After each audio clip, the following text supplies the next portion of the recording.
If you have an '06 to 2012 Toyota Rav4, you know these cars will give you a long life as long as you maintain them well. Tune-ups are completely DIY, and we're going to do that right now. Now, the price of a tune-up for this vehicle, if we include that PCV valve, is going to probably land around $1,000, but everything on this table was less than $200.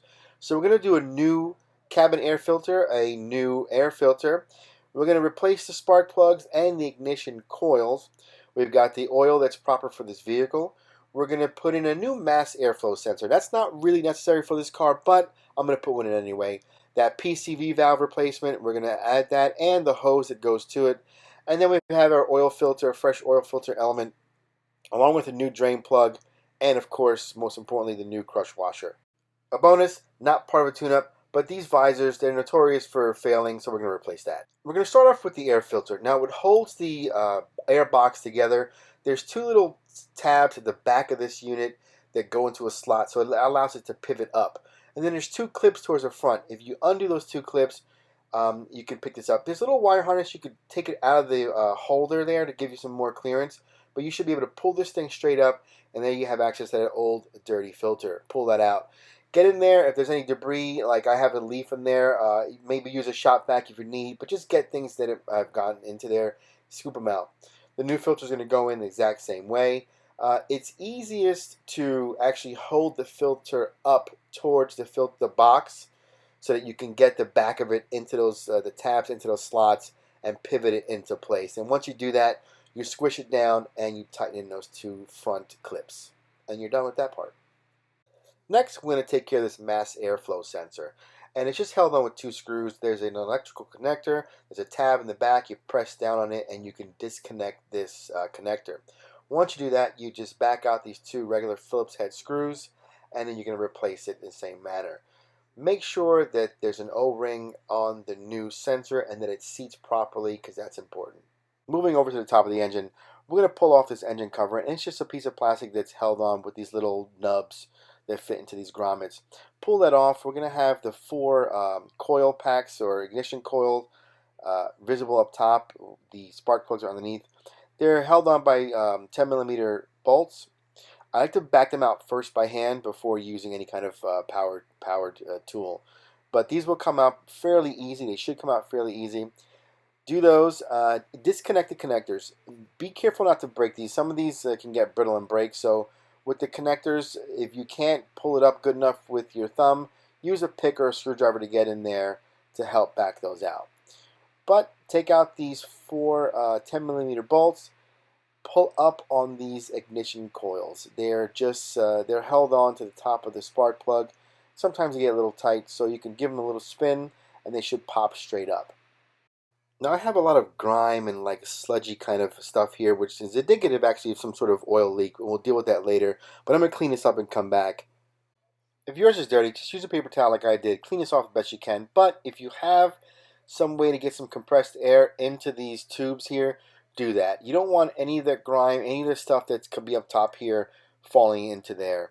So I'm just going to blow this out here before working on these spark plugs. You're going to need a 16mm socket down into these tubes here to back these spark plugs out. I like, since I'm using an air ratchet, I like breaking them by hand first before actually using the air. But you're going to just back all these out. Also, I like to back out the final part of it by hand, meaning I don't like this air ratchet. If you're using an air ratchet or a powered tool, I don't like, it's not a good idea to just have them spinning counterclockwise and letting those threads bounce against each other. So I don't pull them all the way out. I just get them loose good enough. I'll do the rest by hand. Now, if you're using a spark plug socket, it would have held the plug and brought it out. You can use a magnet. I have one of these little grabby tools that work great to just get right down in there and pull these things out easily.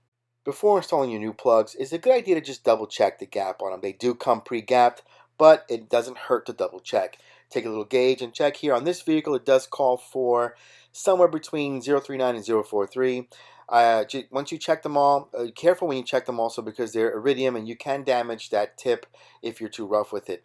All of mine fell within that range, so I'm going to place them into these wells gently. I'm going to use this little grabby tool again to place them down. You don't want to just drop them in there because they can actually get damaged when you do that. Then I'm going to just thread them by hand. Before I start spinning clockwise, clockwise, I will spin counterclockwise. You'll feel the threads kind of click. You know that if you go clockwise just after that, you will seat properly. The last thing you want to do is cross thread a spark plug. Once all the plugs have been threaded properly, you can tighten them down. I'm using an air ratchet, so I'm going to be pretty gentle. I'm not going to tighten them down all the way. Just get them a little bit snug, and then I'll give a little extra turn. This vehicle, the torque setting for the spark plugs are 15 foot-pounds, so not that much here.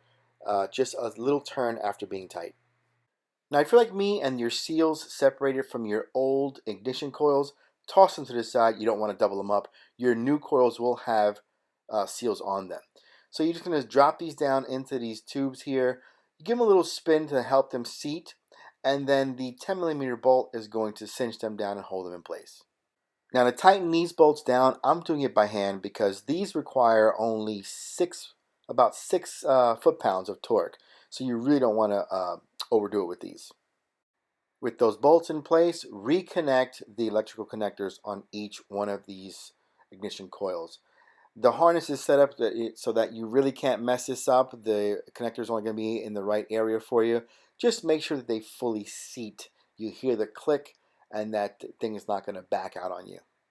Moving on to the next part, the oil change. We're going to start by loosening up this cap here, the oil filler cap, and just leaving it slightly open. That way we can get some air flowing in there for when we go down bottom. Now I have a lift which makes this kind of stuff super easy for me, but this work is totally doable with a set of car ramps or a jack and some jack stands. Once you're underneath the car, you'll find the oil pan, and you'll find this oil pan plug. It's a 14mm socket that you'll use to take this off. Back that out and let your oil fully drain. With the oil fully drained, you're going to reinstall your plug. Now, I'm using a new one because the kit I purchased came with one. It's not necessary to always replace the plug itself, but you do want to use a fresh, new crush washer.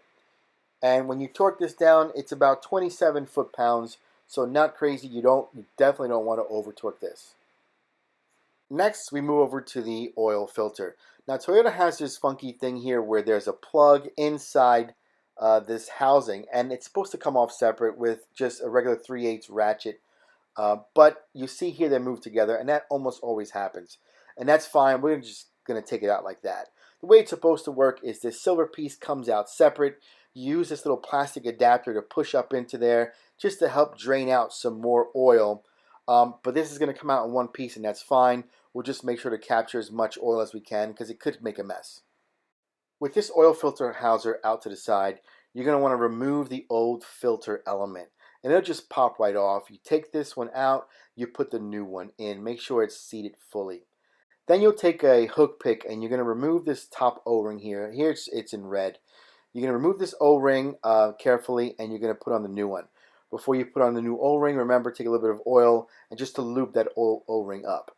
Something to note, there's almost looks like there's two little ridges here where the O-ring can slide into. You want the O-ring to be in the larger one where it fully seats. And you can see here on the side, you can make a mistake and put it there. You want it in the right spot. Something to note, your new filter will come with a second O-ring, a smaller one that's designed for this plug. We didn't use it because the plug didn't come out of ours, so we just put that to the side. But you want to thread this on by hand carefully.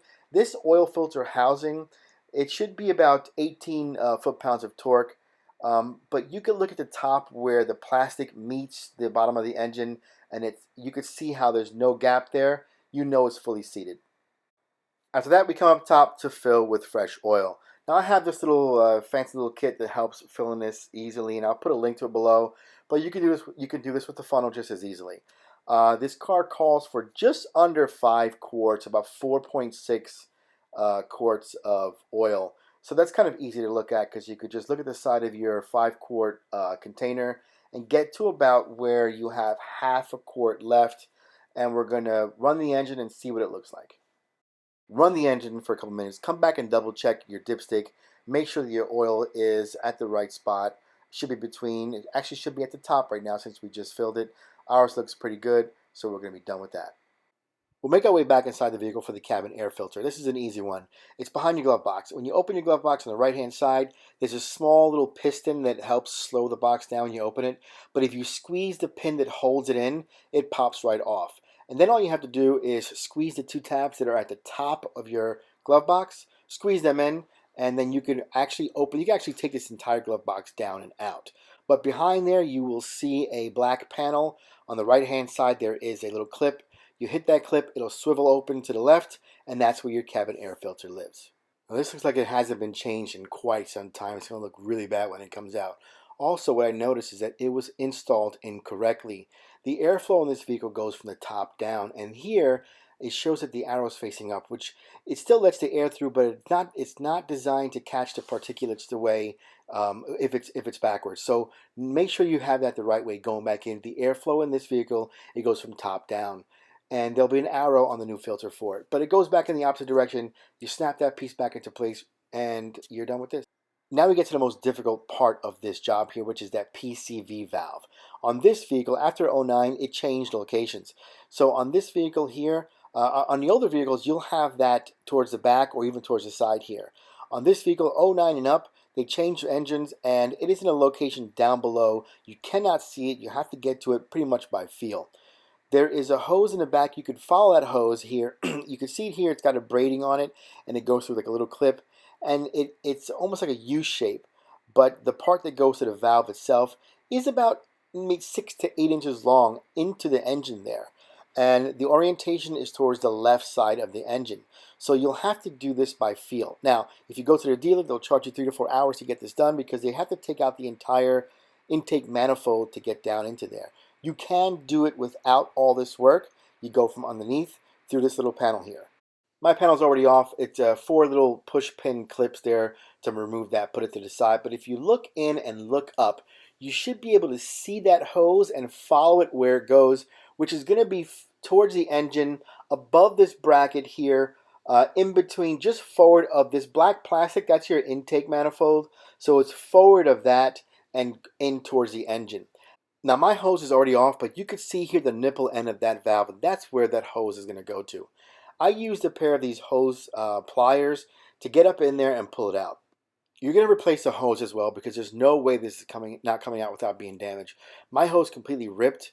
I left a small piece on the nipple there, and then I just gnawed at it with this end of these pliers to break it up and pull it out. And you can see it just comes out all torn up. With your hose fully removed, you're going to want to get up onto that nipple there with a socket.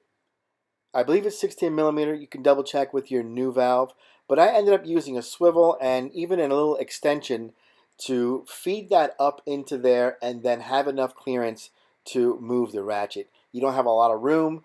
Watch your knuckles, but you can definitely get it out this way. And if you disconnect the connector for your crankshaft position sensor, you'll have a little bit more wiggle room. Before I install the new valve, I'm just going to put a little bit of anti-seize on here on the threads just to make it easier for the next go around. I couldn't get a video because it's too tight, but you're going to have to just thread that by hand, by feel. Get your hand up in there, find where that hole is, thread the valve in, and then come back with that ratchet and cinch it down.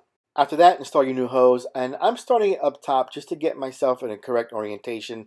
I'm not going to put it all the way on. I'm just going to start it there and then make sure that the hose is in this little clip. After that, come back down, look up there. You should see that hose the new hose coming down and the opposite end going in towards that valve. You want to get your hand up in there again by feel. Just start it a little bit. Get the hose onto that nipple like this. What I found worked for me is to use these hose pliers, get up into there, hold it down pretty tight, use a pry bar, get up in there between the pliers and this little bracket, and then leverage it as you're wiggling the pliers to pop that hose fully onto that nipple. Once you do that, get your hand up in there, squeeze that clip, and slide it up towards the end of that hose. Reconnect this connector and make sure it fully seats and you hear the click of the tab holding it in place. Come back up top and fully install the top of that hose into this back nipple and slide the retaining clip back towards the end of the hose. At this point, we're pretty much done with this tune-up. There's a few other things you should be doing right now, checking your tires and rotating them if you need. This car's got brand new tires, so we're going to skip that. But you want to check your fluids.